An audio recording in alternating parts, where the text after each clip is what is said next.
자, 오늘 신약개론 들어갈까요?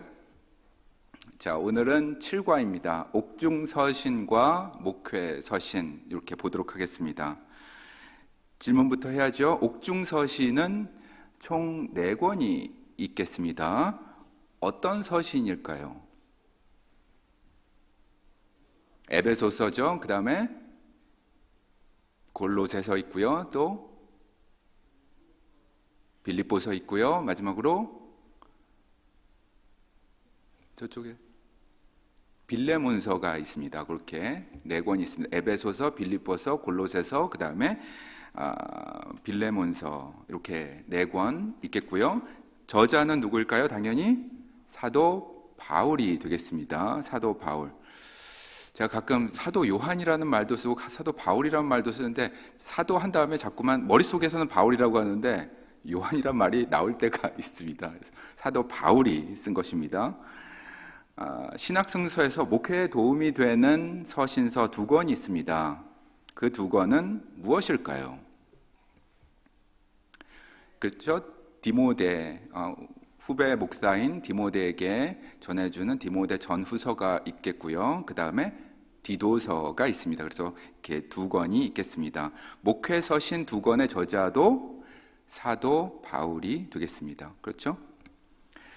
자, 그러면 옥중서신부터 보도록 하겠습니다. 골로새서는 저번에 저와 함께 갈라디아서 공부할 때에 살펴보았기 때문에 오늘은 3권만 보도록 하겠습니다. 에베소서, 빌립보서, 그 다음에 빌레몬서 이렇게 보도록 하겠습니다. 첫 번째로는 에베소서입니다. 여러분, 에베소서 하면은 생각나는 게 있을까요? 떠오르는 게 있을까요? 여러분, 대중가요 이렇게 듣다 보면은 그 후렴구가 머릿속에 남을 때가 있죠? 후렴구가 항상 이렇게 머릿속에 남는데 머리를 막 흔들어도 남을 때가 있습니다. 찬양도 그런 찬양들이 있습니다. 뭐 예를 들어서 제가 주일학교 때 배웠던 별빛 속에 빛나는 주님 바람결에 말씀하시네. 생각해 보면은 참 생동감이 있잖아요. 별빛 안에 예수님의 얼굴이 있는 거, 그리고 바람결에 말씀하시는 거. 그래서 머릿속에 항상 그게 남아 있었습니다. 그리고 그런 찬양도 있죠. 예전에 많이 불렀었는데 해 뜨는 데부터 해 지는 데까지 이 찬양 나오면은 랄랄라 할 때 자동적으로 이렇게 몸이 움직이지 않나요? 그래서 제 친구들하고 다들 이렇게 어깨가 크고 이렇게 몸이 있는 친구들하고 예배당 맨 뒤에 앉았었는데 해 뜨는 데부터 오면은 마음이 무거워지는 것이죠. 그런데 후렴구에 부를 때는 서로 쳐다보면서 랄랄라 하게 됩니다. 그런 경우들이 있죠. 저는 이 에베소서 하면은 떠오르는 게 항상 있습니다. 넌센스 퀴즈인데 여러분 짐작하셨을 거예요. 아시잖아요. 그죠? 아기 낳기를 간절히 원하는 사람들이 보는 성경은 무엇일까요? 에베소서입니다. 이게 왜 생각이 나는지 모르겠어요. 머리를 흔들어도 계속 생각이 나요. 예, 성경에서 딸을 가장 많이 낳은 여자는 막달라 마리아. 이게 왜 이렇게 생각이 나는지 모르겠어요. 예, 성경에서 산수를 제일 못하는 사람은 모세. 그죠? 참, 그렇죠? 예, 고개를 저어도 계속 생각이 납니다. 에베소서 들어가 볼까요? 에베소서는 골로새서하고 맞닿아 있는 부분들이 많이 있습니다.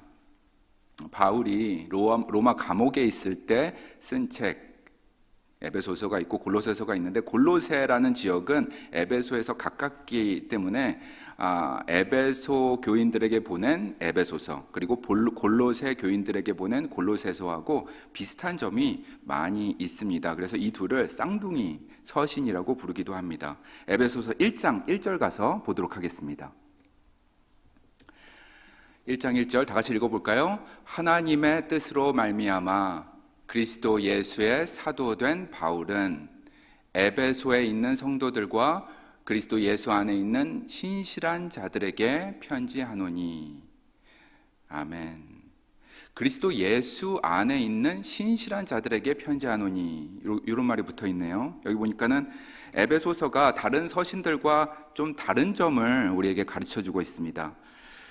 물론 이 서신은 바울이 에베소에 있는 에베소 교인들에게 보낸 편지이겠습니다. 그렇지만 에베소 교회 안에 특정한 문제들만 다루고 있는 것은 아닙니다. 그리스도인으로서 사는 것에 대한 좀 더 포괄적인 문제를 에베소서는 다루고 있는 것을 볼 수가 있습니다. 그래서 이렇게 기록하고 있는 것이죠. 에베소에 있는 성도들과 그리스도 예수 안에 있는 신실한 자들에게 편지하노니, 그러므로 우리에게도 주는 말씀인 것입니다. 생각해 보면 이해할 수 있는 말씀입니다. 왜냐하면 바울이 전도 여행을 하며 여러 지역을 다녔지만 가장 오래 머물렀던 곳이 어디였을까요? 바로 소아시아의 에베소 지역이었습니다. 에베소는 그 당시에 가장 큰 도시였습니다. 소아시아에서.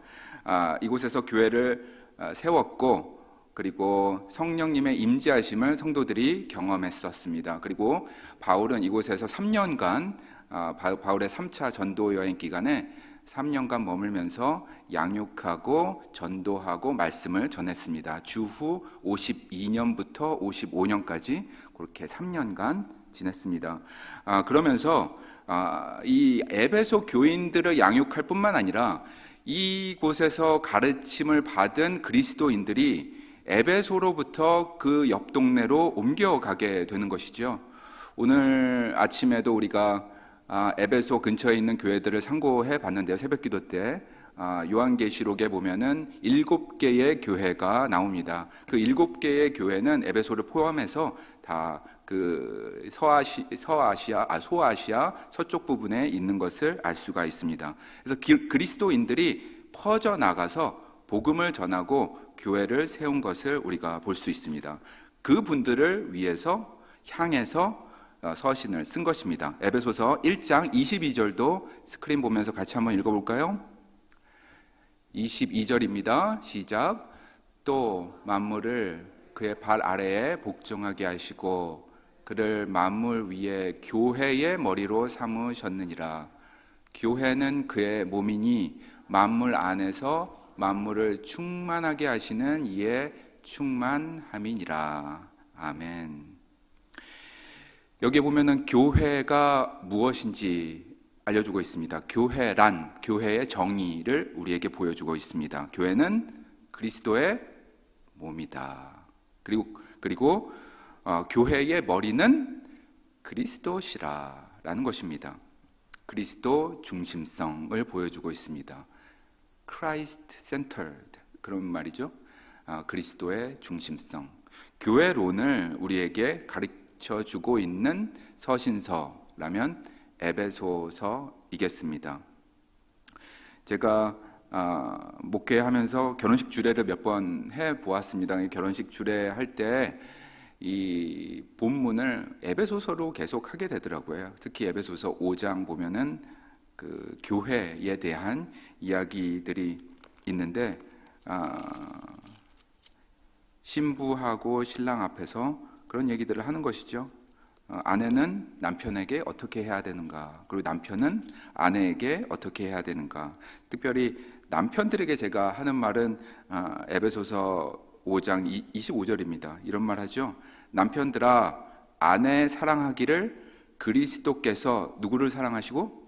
교회를 사랑하시고, 그리고 그 교회를 위하여 자신을 주심같이 하라. 그래서 교회를 위해서 자신을 주셨다. 그럼 죽기까지 사랑한다는 거잖아요. 그래서 이거를 이용해서 아내를 사랑하는데 어떻게 남편이 사랑해야 되는지 제가 이야기하곤 했습니다. 그래서 교회론에 대한 이야기를 에베소서는 하고 있습니다. 교회는 예수 그리스도의 몸, 그리고 교회의 머리는 예수 그리스도이기 때문에 교회는 사람의 뜻으로 이끌어가는 조직이 아닙니다. 제가 신학교에 다닐 때 교수님께서 하신 말씀이 늘 머릿속에 생각나요. 스나이러 교수님, 유명하신 스나이러 교수님인데 교회론에 유명하신 분이십니다. 이분이 교회는 오르가니제이션이 아니다라고 말씀하셔요. 항상 조직이 아니다. 교회는 오르가니즘이다. 생명체이라고 말씀하세요. 생명체, 유기체라고 말씀하십니다. 그 말이 기억에 납니다. 이 에베소서를 바탕으로 교회론을 이야기하시는 거죠. 교회는 사람의 뜻으로 이끌어가는 조직이 아니다. 오르가니제이션이 아니라는 것이죠. 하나님의 뜻으로 이끌어가는 그러한 생명체다. 유기체다라는 것입니다. 여러분, 유기체가 어떤 뜻일까요? 유기체라는 것은, 생명체라는 것은 이렇게 연결되어 있다는 뜻입니다. 우리가 연결되어 있다. 에베소서는 한 몸이다라는 단어를 쓰고 있습니다. 이 몸을 생각하면 딱 맞겠죠? 한쪽이 아프면 다른 쪽도 아픈 것입니다. 느끼는 것입니다. 발이 아프면 머리도 느끼는 것입니다. 이 몸이 연결되어 있기 때문에 다른 쪽도 서로 아픔을 공유하게 되는 것입니다. 또한 당연하게도 한쪽이 영광을 받으면 몸 전체가 영광을 받게 되는 것입니다. 몸의 한 부분도 쓸모없는 그런 창조된 것이 없기 때문에 우리 모두 서로의 역할을 인정하고 존중할 수 있는 것입니다. 이게 교회론의 핵심입니다. 왜? 우리가 한 몸이기 때문에, 하나의 큰 유기체이기 때문에. 여기에 계신 우리 샌디에고 한인연합감리교회가 하나의 교회로서 유기체이기 때문에 우린 여기서 좀 더 눈을 크게 떠야 하겠습니다. 그리고 좀 더 팔을 넓게 벌려야 하겠습니다. 샌디에고에 있는 교회들이 예수 그리스도를 중심으로 연합되어 있는 것입니다. 서로 인정하고 존중할 수 있는 것입니다. 그것이 교회론의 핵심입니다. 왜냐하면 예수 그리스도가 교회의 머리시고 우리가 그 몸이기 때문입니다. 에베소서 4장 11절 가서 보도록 하겠습니다. 함께 읽어볼까요? 4장 11절입니다. 그가 어떤 사람은 사도로, 어떤 사람은 선지자로, 어떤 사람은 복음 전하는 자로, 어떤 사람은 목사와 교사로 삼으셨으니 이는 성도를 온전하게 하여 봉사의 일을 하게 하며 그리스도의 몸을 세우려 하심이라. 아멘. 여기 보니까는 우리가 질문하는 거에 대답이 나와 있습니다. 여러 가지 직분들이 있잖아요, 교회에. 그리고 봉사의 자리들이 있는데 왜 이렇게 다양한 직분들이 교회 안에 존재하는 것일까 하는 질문에 대한 대답을 주고 있는 것입니다. 그 답은 여기에 있는 것이죠. 그리스도의 몸을 세우려 하심이라. 어떤 사람은 사도로 불렀습니다. 어떤 사람은 교사로 불렀습니다. 어떤 사람은 목사로 불렀습니다. 그리고 어떤 분은 봉사하는 자리에 부르심을 받았습니다. 교회에 여러 가지 직분들이 있는 것, 그것은 바로 교회, 그리스도의 몸을 세우려 하심이라. 이것이 에베소서가 가르쳐주는 교회론의 핵심이겠습니다. 각각의 은사가 다르겠습니다. 그래서 여러분이 한 분 한 분 가지고 있는 은사가 다릅니다. 틀린 게 아니고 다른 것입니다. 그렇기 때문에 우리가 인정하고 존중하는 것입니다. 그리스도로 우리가 하나의 교회가 되었기에 우리가 할 수 있는 일은 그러므로 이것이겠습니다. 우리가 가진 달란트를 사용해서 교회의 덕을 세우는 것입니다. 에베소서 4장 12절 말씀 저기처럼 그리스도의 몸을 세우는 것입니다. 믿음의 은사, 그리고 말씀의 은사, 온유의 은사, 사랑의 은사 가지고 계신 분들 각각의 은사를 사용해서 교회의 덕을 세우는 것입니다. 우리가 받은 직분도 교회의 덕을 위해서 쓰여지는 것입니다. 그것이 바로 교회론의 핵심 부분이겠습니다. 에베소서에서 두 번째로 볼 부분은 예정론이겠습니다. 에베소서 1장 3절 가서 보도록 하겠습니다. 1장 3절 조금 길지만 읽어볼까요? 한 목소리로. 찬송하리로다. 하나님 곧 우리 주 예수 그리스도의 아버지께서 그리스도 안에서 하늘에 속한 모든 신령한 복을 우리에게 주시되 곧 창세 전에 그리스도 안에서 우리를 택하사 우리로 서로 사랑 안에서 그 앞에 거룩하고 흠이 없게 하시려고 그 기쁘신 뜻대로 우리를 예정하사 예수 그리스도로 말미암아 자기의 아들들이 되게 하셨으니. 아멘. 에베소서 1장 이렇게 읽다 보면은 그런가 보다 하고 넘어가는데 이 부분을 읽고 보면은 참 감사하고 놀랍습니다.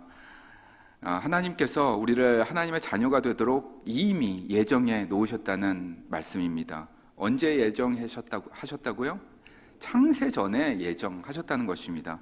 이게 참 놀라운 말씀이에요. 생각하면 생각할수록 창세 전에 이미 예정되어 있었다. 해와 달을 창조하기 전에 예정되어 있었다. 아담과 하와를 창조하시기도 전에 벌써 보시고 예정되어 있었다. 우리를 구원하시기로 선택하셨다는 것입니다. 이것은 하나님께서 우리의 의사와는 상관없이 일방적으로 이렇게 정하신 것입니다. 창조자께서 그의 영광과 사랑을 영원히 함께 나눌 피조물을 창조하셨는데 그게 바로 여러분과 저라는 것입니다. 이게 참 놀라운 말씀입니다. 그리고 여기서 우리가 주의 깊게 볼 부분이 있습니다. 그것은 이 짧은 구절 안에 예수 그리스도 안에서라는 말이 이렇게 계속 반복되고 있는 것입니다. 보니까는 3절에 찬송하리로다 하나님 곧 우리 주 예수 그리스도의 아버지께서 그리스도 안에서 하늘에 속한 모든 신령한 복을 우리에게 주시되 곧 창세 전에 그리스도 안에서 우리를 택하사. 그리스도 안에서라는 말이 계속 반복이 됩니다. 에베소서는 그리스도 안에서 우리가 구원을 받았다는 것입니다. 그리스도 안에서 거듭나게 되었다라는 말입니다. Born again, 거듭났다. 어디서? 그리스도 안에서. 이 새 생명이 태어난 이후에는 이 생명이 자라나야 되겠죠. 자연스럽게 생명이 자라나는 것입니다. 어른으로 성장하는 과정이 나오는 것입니다. 그래서 이 교회론에서 이어져 가지고 그 성화론이 이어집니다. 에베소서가 또 강조하는 부분이 바로 성화입니다. 예수 안에서 거듭남을 체험한 사람들이 그 다음에 다음 단계로 나가는 것, 그것이 바로 성화의 단계입니다. 성화는 전에도 한번 말씀드렸지만 오해하지 말아야 될 것이 구원의 조건이 아닙니다. 성화는 그리스도로 구원을 받은 사람들이 그리스도의 장성한 분량이 충만해질 때까지 계속 성장하고 자라난다는 그러한 단계입니다. 이 부분을 에베소서는 강조하고 있는 것입니다. 구원이 더욱 풍성해지는 것입니다, 우리가 경험한 예수 그리스도 안에 그 구원하심, 그 감격이 매일매일 되살아나고 풍성해지고 자라나고 그리고 넘쳐 흘러서 주위에 흘러가게 되는 것입니다. 이 온전해지는 것, 풍성해지는 것 위해서는 우리의 의지적인 순종이 필요하다.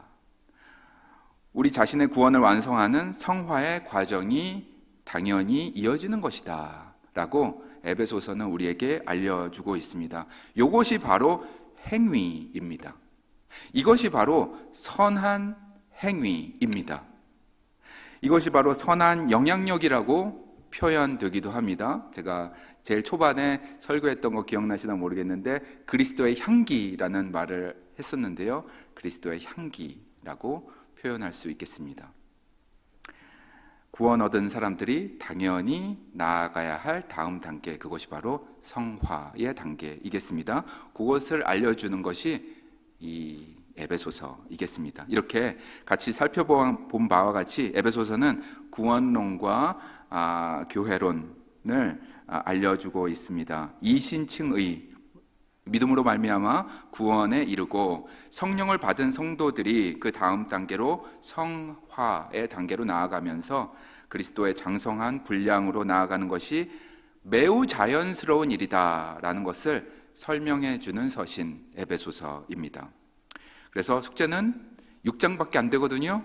그래서 한 번 더 정독하는 것을 숙제로 드리겠습니다. 빨리 읽으면 1시간도 안 걸리고요. 30분 정도밖에 안 걸리니까는 여러분 다시 한번 정독해 보는 것을 추천드리겠습니다. 두 번째, 빌립보서 보겠습니다. 빌립보서는 에베소서보다도 짧네요. 총 4장으로 구성되어 있습니다. 사도 바울이 빌립보 지역에 전도 여행을 갔을 때에 성심껏 지켜주었던 친구들, 성도들의 감사하는 마음을 담아서 빌립보서를 썼습니다. 로마 감옥에 있을 때에 빌립보서를 써서 보내게 되었습니다. 그래서 감사의 편지라고도 할 수 있겠습니다. 빌립보서의 중심 내용은 간단합니다. 이것만 기억하면 되실 것 같아요. 솔라 크리스토스, 오직 예수 그리스도, 오직 그리스도. 그것만 기억하시면 되겠습니다. 매우 간단하고 핵심적인 부분을 알려주고 있습니다. 오직 그리스도입니다, 여러분. 그게 처음부터 끝까지 이어지고 있습니다. 오직 그리스도 안에서 진정한 하나됨이 있습니다. 오직 그리스도 안에서 진정한 기쁨이 있습니다. 그런 이야기를 계속해서 바울은 빌립보 교인들에게 하고 있습니다. 그래서 여러분 삶에 어려움이 있거나 고난이 있을 때에 이 빌립보서를 4장밖에 안 되니까 읽어보시면 격려와 위로를 받으실 줄로 믿습니다. 그리고 빌립보서를 읽을 때 기쁨이 회복되는 경험이 있게 될 것입니다. 왜냐하면 이 빌립보서는 기쁨의 서신이라고도 하기 때문입니다. 1장부터 마지막 4장까지 기뻐하라, 기뻐하라, 기뻐하라가 계속 이어지고 있기 때문입니다. 감옥 안에서 어떻게 기뻐할 수가 있겠어요? 이 감옥 안에서 이 서신을 쓰면서도 바울은 진심으로 기뻐하는 것이죠. 감사하는 것이죠. 그것이 빌립보서에 담겨 있습니다. 그리고 본인의 상황을 빌립보 교인들에게 알려주고 있는 것입니다. 이런 상황 속에서도 나는 감사한다, 기뻐한다. 이거는 말로 하는 게 아니라 진심으로 기뻐하고 감사하는 것이다. 그 이유를 알려주는데 그것은 예수 그리스도라는 해답이 있기 때문입니다. 그리고 믿는 자에게 본을 보여주고 있는 바울의 모습 볼 수 있습니다. 자유함이 있는 바울의 모습도 볼 수가 있습니다. 그것은 오직 그리스도 안에 있기에 가능한 것이다 라는 메시지를 전해주고 있습니다. 현재를 사는 우리에게도 주는 메시지라고 믿습니다. 전에도 제가 말씀드린 적이 있는데 선교지에서 조이라는 개 한 마리가 있었습니다. 여자 선교사님이 계셨는데 선교사님이 초등학교 사역을 하시는 선교사님이었는데 초등학교에 올 때마다 문을 열고 들어와서 제일 먼저 찾는 게 강아지죠. 그래서 조이 어딨니? 조이 어딨니? 그래서 조이가 꼬리를 흔들면서 다가오면은 아유 조이 여기 있네 하고 얼굴이 밝아지고 환해지는 것을 기억합니다. 생생하게 기억이 납니다. 그 기쁨이 어디 갔는지 모르고 살 때가 많이 있습니다. 우리가 분명히 어딘가에 있었어요. 신앙생활 하다가 어딘가에 두고 온 것 같습니다. 사라지고 지금은 없는 상태. 어디다 두었는지 모르고 신앙생활 할 때가 많습니다. 기쁨이 사라졌다면 그 빈 공간에 들어오는 것이 있습니다. 보통 그 빈 공간에 불평이라는 것 그리고 불만이라는 것이 들어가게 됩니다. 뭘 하든지 나쁜 것은 귀신같이 찾아내는 사람들이 있습니다. 교회 안에서도 저번 주일에 제가 말씀드렸지만은 불평이 기본값인 사람들이 있습니다. 감사와 기쁨이 기본값이 그리스도인의 생활이어야 되는데 이 불평이 기본값인 신앙생활 하는 분들도 있습니다. 이것은 자기의 영혼을 무너뜨리는 것입니다. 그리고 교회의 건강성도 무너뜨리는 것입니다. 하나님께서 기뻐하시는 신앙생활하는 사람은 그러므로 어떠한 상황에서도 그리고 어떠한 일이 닥쳐오더라도 기쁨을 잃지 않는 것, 감사를 잃지 않는 것입니다.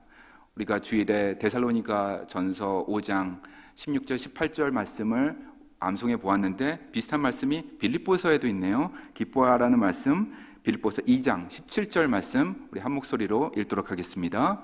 시작. 만일 너희 믿음의 재물과 섬김 위에 내가 나를 전제로 드릴지라도 나는 기뻐하고 너희 무리와 함께 기뻐하리니 이와 같이 너희도 기뻐하고 나와 함께 기뻐하라. 기뻐하라. 빌립보서는 여러분 기쁨의 서신입니다. 기쁨으로 하나 되라. 하나님의 뜻이니라. 바울은 설명하고 있습니다. 그런데 이 빌립보서를 보면서 역설적이게도 이 기쁨을 강조하는 것을 보면은 어떤 이유에서인지 빌립보 교회에 있었던 기쁨이라는 것이 사라진 것 같아요.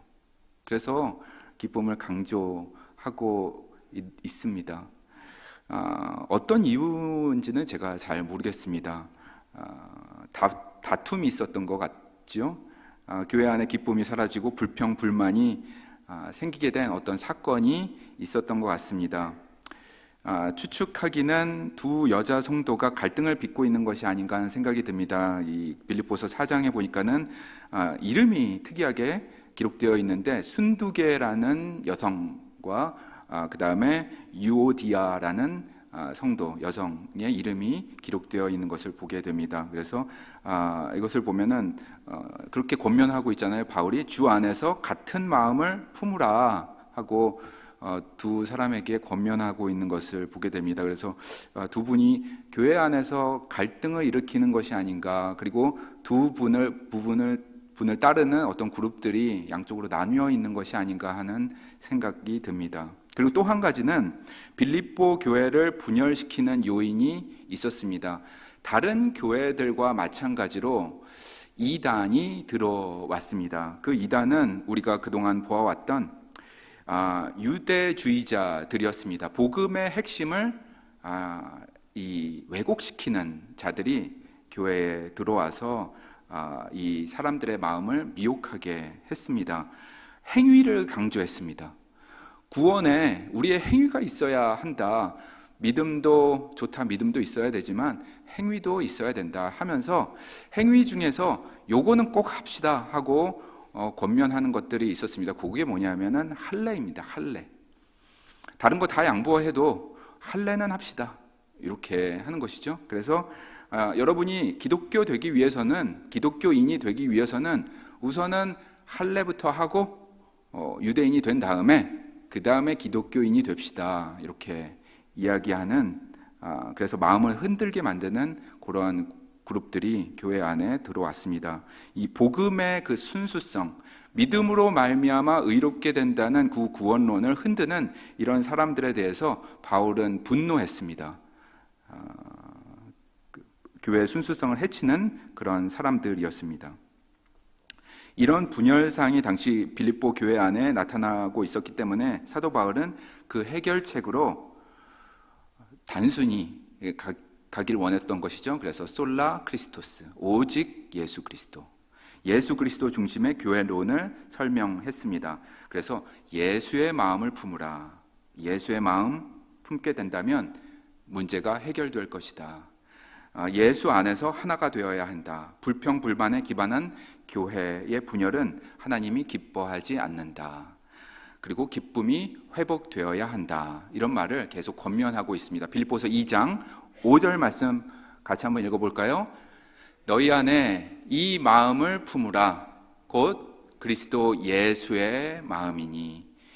이런 메시지를 빌립보서 안에서 계속 강조하고 있습니다. 예수 그리스도의 마음. 현재를 사는 우리에게도 똑같은 적용 있겠습니다. 예수 그리스도의 마음을 여러분과 제가 품어야 하겠습니다. 그 마음은 무엇일까요? 자기 자신을 비우고 내가 가지고 있는 어젠다 있다면 이런 예배 자리에 나와서 십자가 앞에 기도하면서 내려놓고 자기를 희생하는 삶 살고 남을 나보다 더 낮게 여기고 그리고 겸손한 마음으로 하나님의 말씀 순종하는 마음으로 매일매일의 삶을 사는 것입니다. 그렇게 우리가 살 때 예수 그리스도의 마음으로 살 수 있는 것입니다.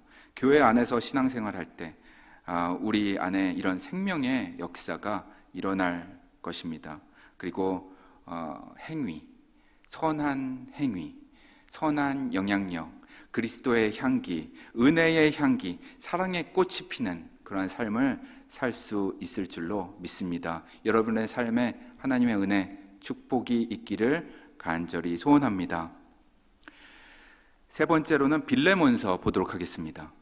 이것도 옥중서신입니다.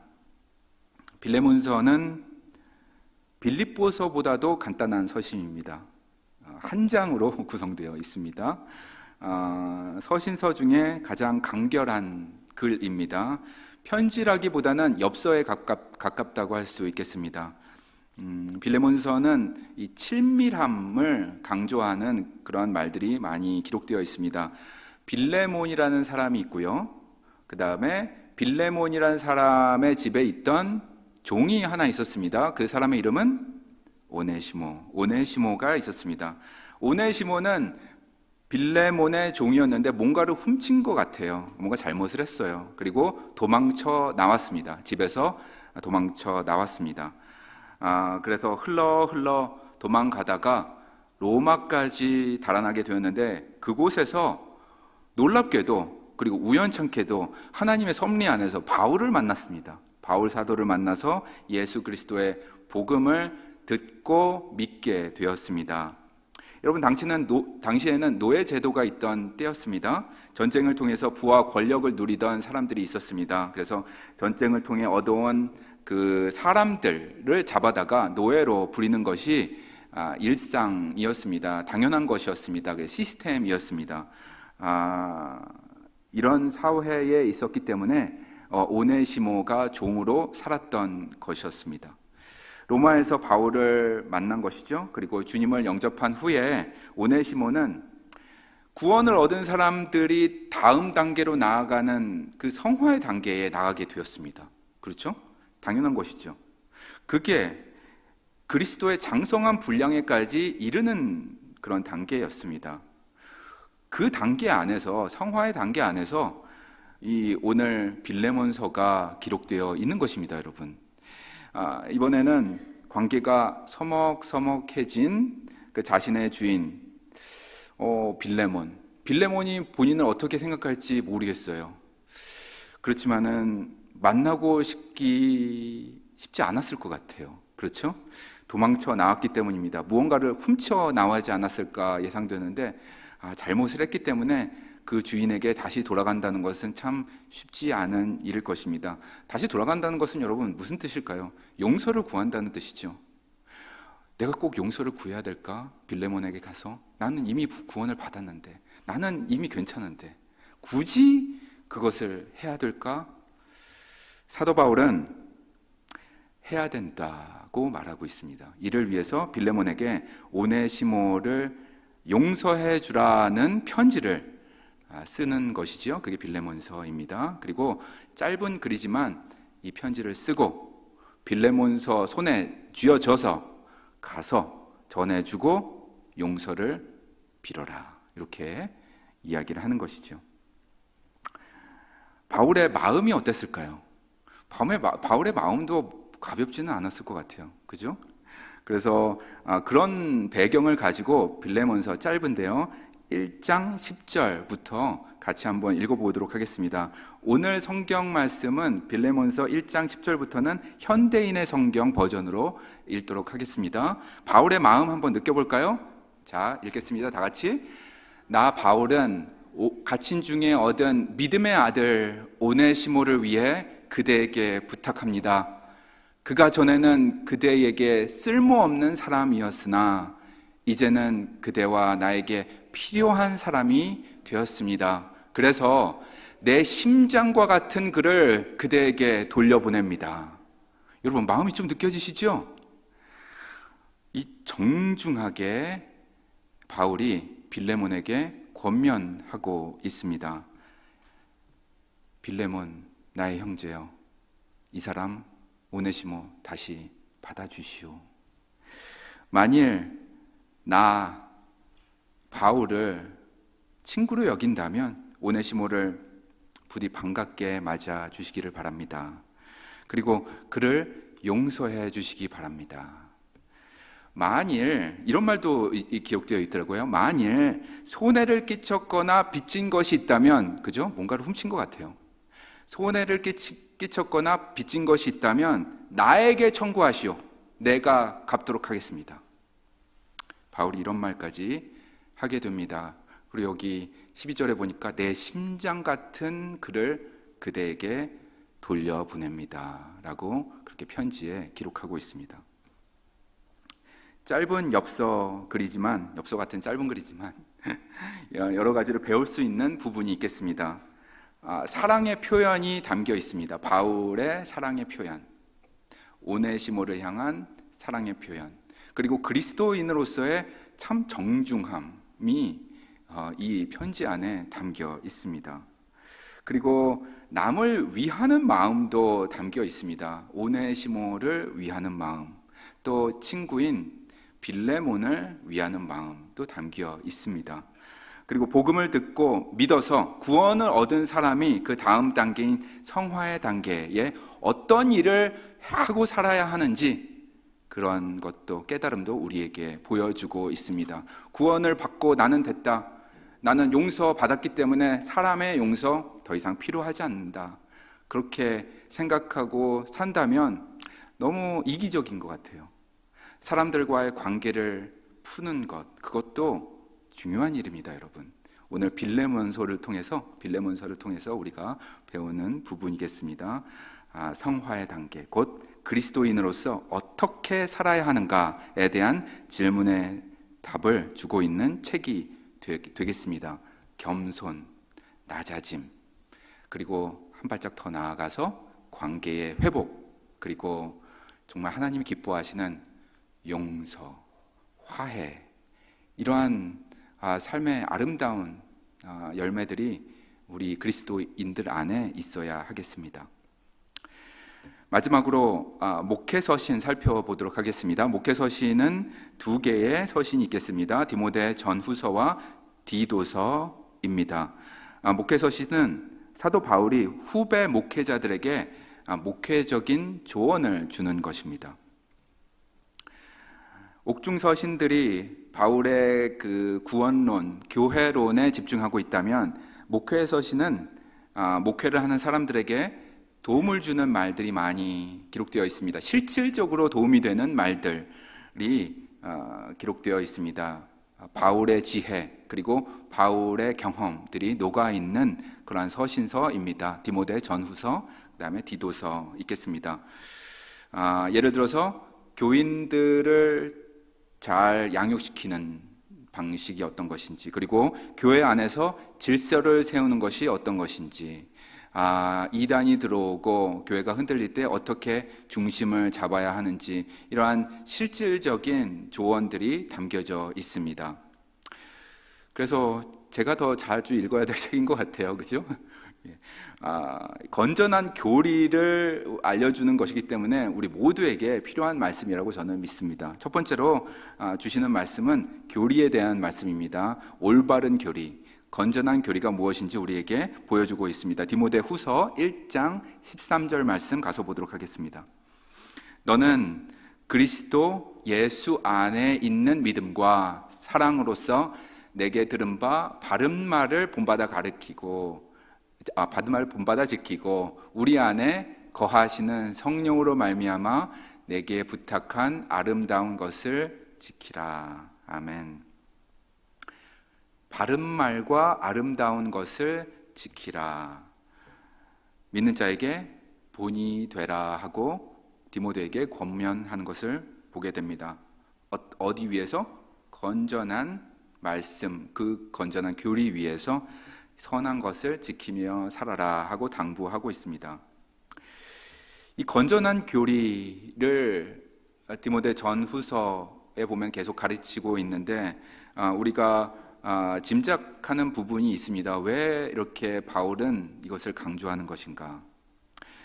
두 가지가 있겠습니다. 첫 번째로는 아까 말씀드렸듯이 교회 안에 들어온 다른 복음을 가르치는 세력들입니다. 행위를 강조하는 이단의 문제를 어떻게 대처할 것인가? 그러므로 흔들리지 않는 그 신앙 고백, 그것이 중요하겠다라는 것입니다. 두 번째로는 교회 외적으로 있는 교회 박해 문제였습니다. 당시에 로마 황제들이 교회를 박해했습니다. 특히 네로 황제가 교회를 아주 심하게 박해하던 때였습니다. 이런 어려운 상황을 이겨내기 위해서는 믿음에 서 있어야 한다. 그리고 흔들리지 않는 그 교리 위에 서 있어야 한다.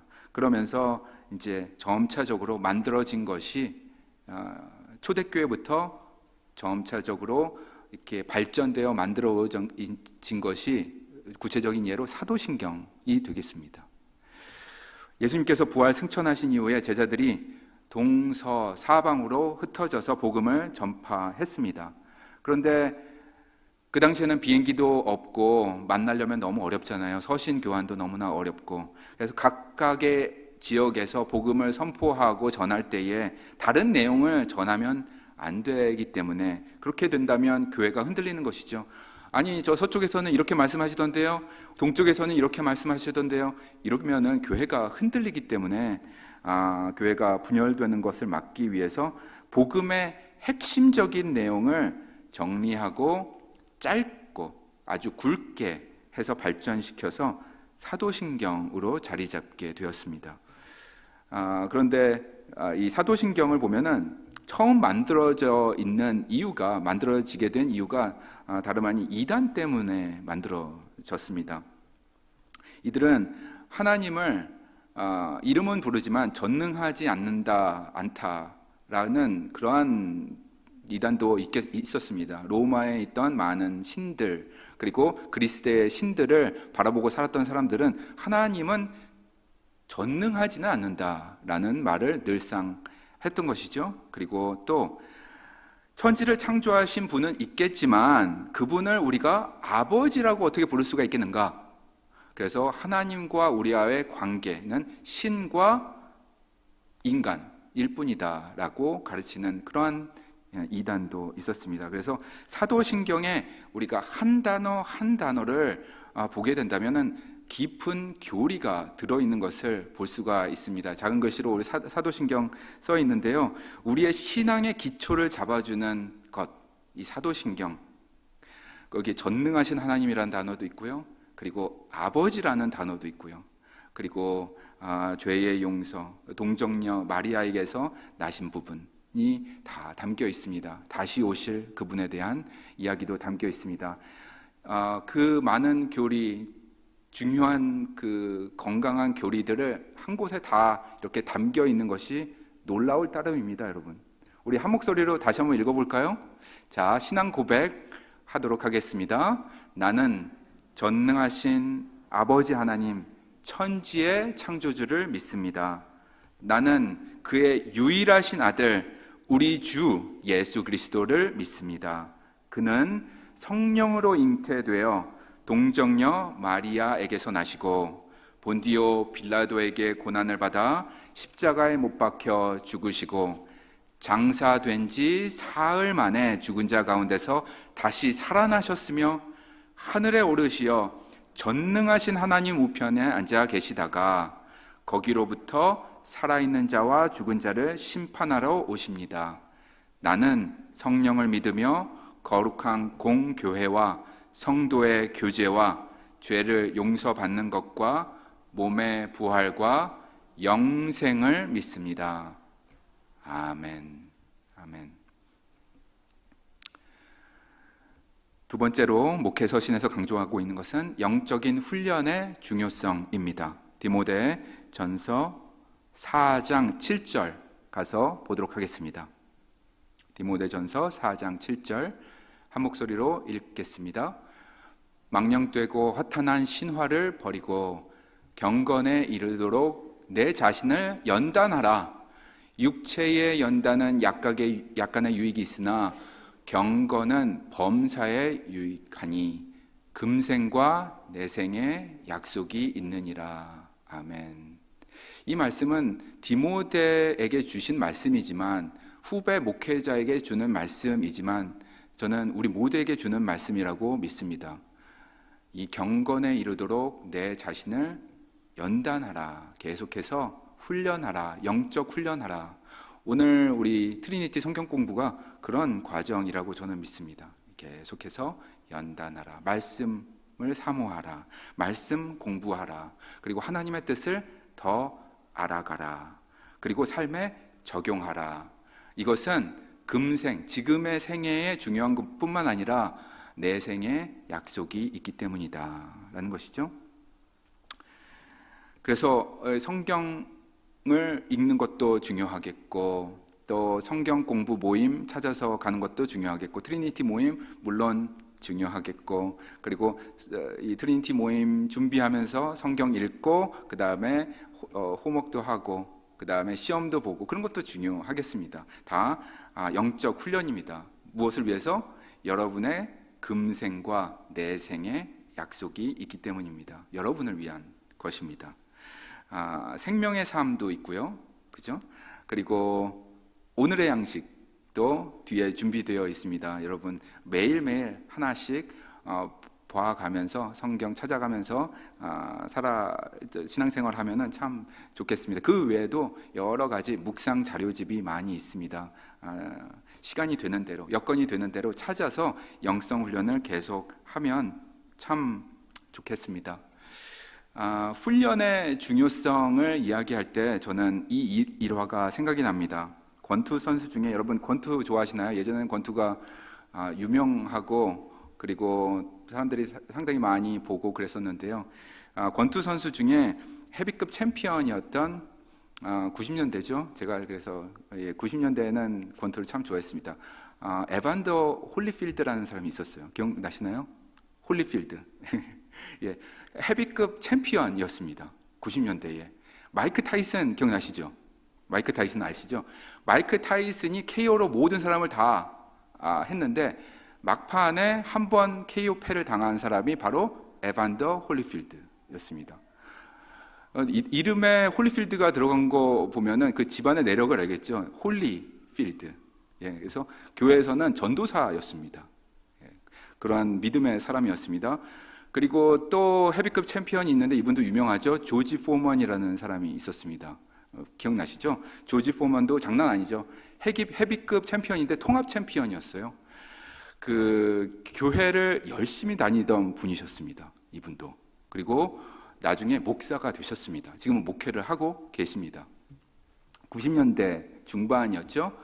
이 두 분이 경기를 한 적이 한 번 있었습니다. 여러분, 링에서 이 두 분이 만났어요. 믿음의 사람들이었습니다. 각각. 그리고 각각 교회를 다녔기 때문에 그 교회의 성도들이 기도를 열심히 했겠죠. 우리 홀리필드 이기게 해주시옵소서. 그리고 여기 조지 포만 이기게 해주시옵소서. 기도를 열심히 했을 것입니다. 제가 이제 질문 드리는 것은 이것이죠. 누가 이겼을까요? 두 분 중에 누가 이겼을까요? 목사가 전도사를 이겼을까요? 아니면 전도사가 목사를 이겼을까요? 교회가 큰 사람이 이겼을까요? 교회가 크면은 기도하는 사람이 더 많았을 테니까 하나님 입장에서는 기도를 더 많이 받으려면 쪽수가 더 많았어야 되니까 큰 교회에 있는 사람이 이겼을까요? 답은 훈련 더 많이 한 사람이 이겼습니다. 훈련 더 많이 한 사람. 참고로 당시에 홀리필드가 이겼습니다. 그래서 홀리필드가 한 인터뷰가 기억에 남는데요. 이런 말 했죠. 내가 맞아본 펀치 중에 가장 센 펀치는 조지 포먼의 펀치였었다. 그런 말도 했었죠. 서로 존중하는 사이가 되었습니다. 훈련이 그러므로 중요하겠습니다, 여러분. 여러분의 그 기본적인 걸로 신앙생활을 이어갈 수가 없습니다. 평소 실력으로 하나님 앞에 갈 때까지 이어갈 수가 없습니다. 뭐 그렇게 하신다면 뭐 제가 어찌할 바가 없겠습니다. 그렇지만 영성 훈련이 중요하겠습니다. 왜냐하면 구원에 이른 사람들이 자연스럽게 다음 단계로 나아가는 것이 이 성화의 단계, 영성 훈련의 단계, 이 기쁨, 이 복음, 이것을 경험한 사람은 당연히 나가야 되는 것입니다. 이것을 나누어주고 싶기 때문입니다. 그래서 영성 훈련이 중요합니다. 영생이 달린 일인데 어떻게 대충 할 수가 있겠어요? 제가 오늘 말씀 준비하는 것도 대충 하지는 않았습니다, 여러분. 대충 할 수 없습니다. 평소 실력으로 할 수 없습니다. 불성실하게 준비할 수 없겠습니다. 여러분, 우리의 신앙생활 마찬가지입니다. 하나님 앞에 나아가는데, 매주 나아가는데 있는 것 그대로 거기서 머물러 있다면 이 떠먹여주는 그러한, 바울이 얘기해 주셨죠. 씹는 상태로 나아가야 되는데 떠먹여주는 그런 신앙 계속 이어갈 수는 없는 것입니다. 그러므로 영성 훈련이 우리에게 중요하겠습니다. 성실하게 이 훈련을 해 나가야 하겠습니다. 하나님의 말씀을 사모하며 나아가야겠습니다. 그 뜻을 계속해서 이해하고 더 깊이 들어가면서 신앙생활 해 나가야겠습니다. 마지막으로 디모데전서 4장 7절 말씀 한 번 더 읽고 마치도록 하겠습니다. 영성 훈련이 왜 중요한지 저에게 밝게 보여주는 그런 구절이라서 한 번 더 읽고 마치도록 하겠습니다. 자, 보실까요? 디모데전서 4장 7절부터 8절 말씀 크게 같이 읽겠습니다. 망령되고 허탄한 신화를 버리고 경건에 이르도록 내 자신을 연단하라. 육체의 연단은 약간의 유익이 있으나 경건은 범사에 유익하니 금생과 내생에 약속이 있느니라. 아멘. 아멘. 여러분, 주님의 은혜가 여러분의 삶에 함께 하시길 기도합니다. 그리고 세심한 인도하심 가운데 주님의 뜻을 성경을 통하여서, 말씀을 통하여서 깨달아 아는 저와 여러분이 되시기를 주님의 이름으로 축원합니다. 아멘. 기도하시겠습니다.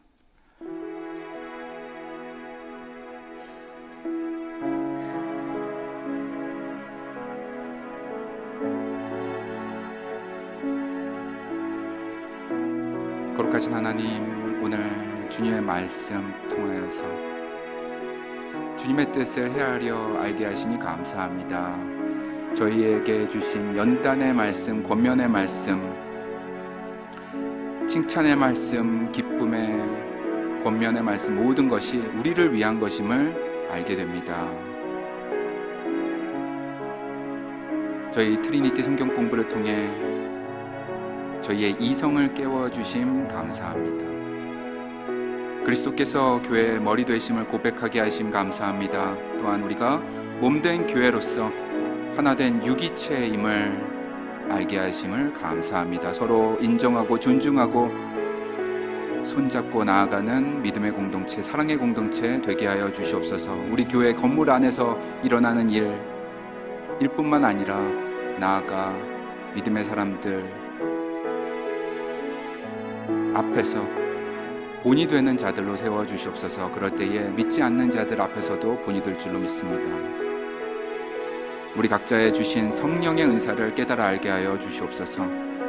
그리스도의 몸을 세우게 하여 주시옵소서. 은사를 사용하게 하여 주셔서 교회의 덕이 되는 데 쓰여지게 하여 주시옵소서. 성화의 과정에서 세심하게 인도하시는 성령님을 경험하게 하여 주시옵소서. 예수 그리스도 이름으로 기도합니다. 아멘. 우리의 마음을 정금같이 하여 주시옵소서.